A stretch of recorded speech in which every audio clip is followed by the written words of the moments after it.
سب سے پہلے یہ بتائیے کہ آپ کیا سمجھتے ہیں کہ پاکستانی حکام ایبٹ آباد میں اسامہ بن لادن کے گھر کیے جانے والے آپریشن کے بارے میں جانتے تھے یا یہ پاکستانی انٹیلیجنس کی ناکامی تھی؟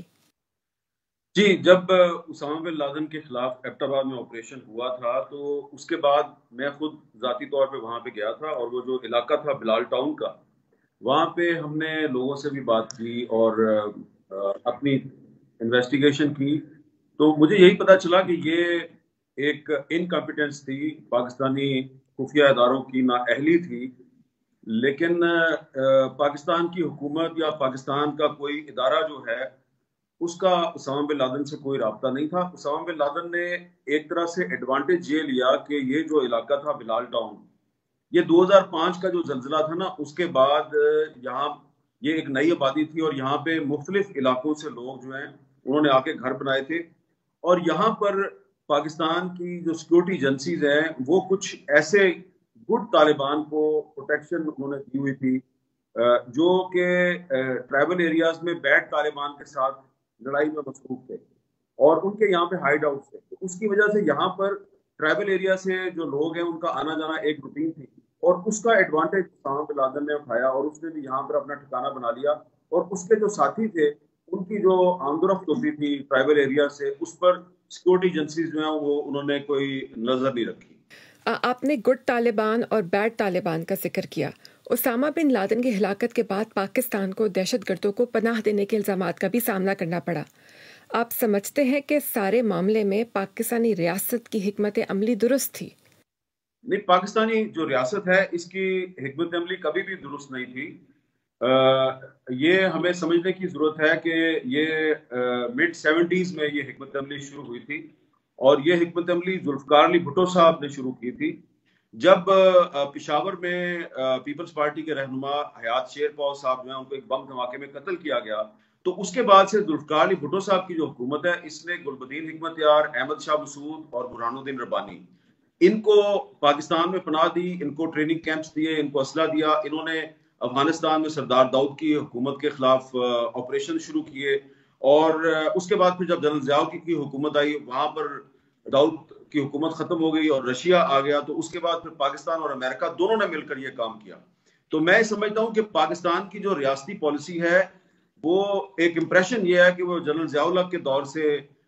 ہمسایہ ممالک میں انٹرفیرنس پر مبنی ہے، لیکن یہ جنرل ضیاء الحق کے دور میں شروع نہیں ہوا یہ کام، یہ ذوالفقار علی بھٹو صاحب کے دور سے شروع ہوا تھا، اور اگر بھٹو صاحب کے دور میں یہ کام نہ کیا جاتا اور سردار داؤد سے مذاکرات کے ذریعے مسئلہ حل کرنے کی کوشش کی جاتی، تو یہ ہم انہیرٹ نہ کرتے۔ ضیاء الحق نے بھی وہی کام کیا، اس کے بعد آنے والی سب حکومتوں نے وہ کام کیا،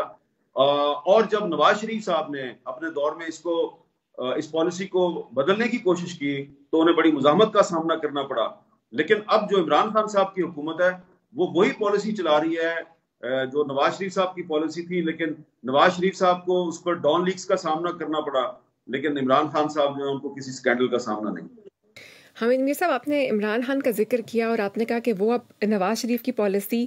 کو اپنانے کی کوشش کر رہے ہیں، بات چیت بھی ہم دیکھ رہے ہیں کہ بھارت کے ساتھ بھی ایک پیرل ٹاکس چل رہی ہیں۔ پاکستانی وزیر اعظم عمران خان القاعدہ کے سابق سربراہ کو شہید کہہ چکے ہیں۔ آپ سمجھتے ہیں کہ پاکستان میں کچھ حلقے ابھی بھی ہیں جو اسامہ بن لادن کو ہیرو تصور کرتے ہیں؟ دیکھیے، یہ صرف پاکستان کی بات نہیں ہے، میں نے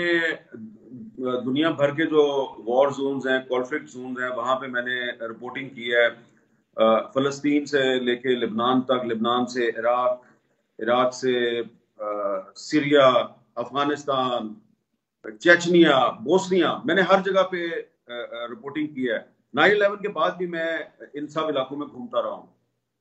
دیکھیں، اسامہ بن لادن جو ہے وہ فارچونیٹلی یا انفارچونیٹلی صرف پاکستان میں بہت سے لوگوں کا ہیرو نہیں ہے،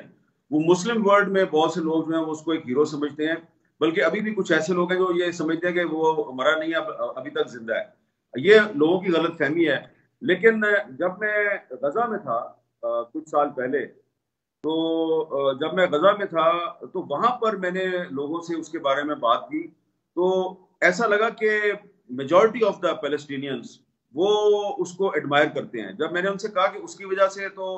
مسلمانوں کو بڑے مشکلات کا سامنا کرنا پڑا ہے اور پوری دنیا بدل گئی، دنیا بھر میں جو مسلمان ہیں ان پر دہشت گردی کا لیبل لگ گیا، وہ کہتے ہیں اس سے ہمیں فرق نہیں پڑتا. لیکن اگر ہم اسی طریقے سے وائٹ سپریمیسسٹ کو دیکھیں تو ہمیشہ جسٹیفیکیشن تو ہمیشہ کوئی نہ کوئی بنائی جاتی ہے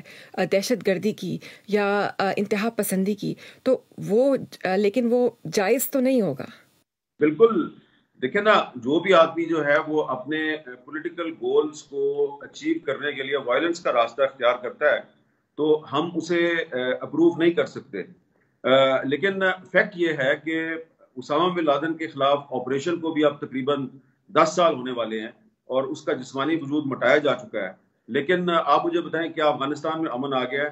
کیا پاکستان میں بم دھماکے رک گئے ہیں؟ کیا پاکستان میں انتہا پسندی ختم ہو گئی ہے؟ پہلے تو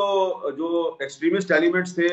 وہ صرف بم دھماکوں کے ذریعے اور مساجد پر حملوں کے ذریعے وہ لوگوں کو مارتے تھے. اب تو جو دہشت گردی ہے وہ سوشل میڈیا پہ شروع ہو گئی ہے. فیس بک پر اور ٹویٹر اکاؤنٹس پہ ایک دوسرے پہ اس طرح کے الزامات لگائے جاتے ہیں کہ ایسا لگتا ہے کہ پورے کا پورا معاشرہ جو ہے وہ ایکسٹریمسٹ معاشرہ بن گیا. بہت بہت شکریہ. Thank you so much.